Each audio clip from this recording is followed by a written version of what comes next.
Msusia Osimhen yule kule kachaji seti. Haya. Baba ni wana kipa sasa. Wafunge mdomo. Mama yangu. Huyu kumtetea ni vigumu huyu. Aliva na miguu mirefu sasa. Hayo yako mimi simu. Jamani kona hiyo kaba mpaka kope. Sawa? Imeisha hiyo. Umeleta hiyo. Mama yangu. Haya kiko wapi sasa? Si kimeingia kwenye nyavu. Yaani haya bwana. Yaani umeshanyendo afu unakuwa kiburi.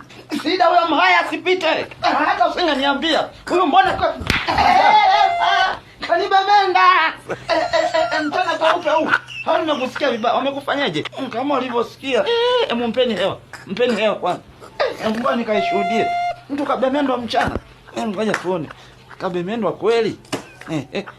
Hajambemenda bwana kamshenyenta tu. Ila kijana yule. Mata kwenye screen. Eti screen tena. Nimeitolea wapi? Baada kutizama kwenye mtambo, yule kijana pale hajabemendwa. Sema tu ni bahati mbaya jamaa alikuwa anataka kushenyenta mpira. Akashenyenta uso. Yule kijana alinishtua kweli. Tena ngoja nimuite wewe. Njoo huku. Maana alipiga kelele. Sema mwingine ngoja nimchape nyekundu kwanza. Ngoja kwanza. Haya, tucheze kumfua hapa nje. Jamani gaya huyo. Huyu naye unaona ana kaulonado fulani. Mama yangu mpanzu. Jamani badala mkabe mmesimama kama migomba ya ndizi.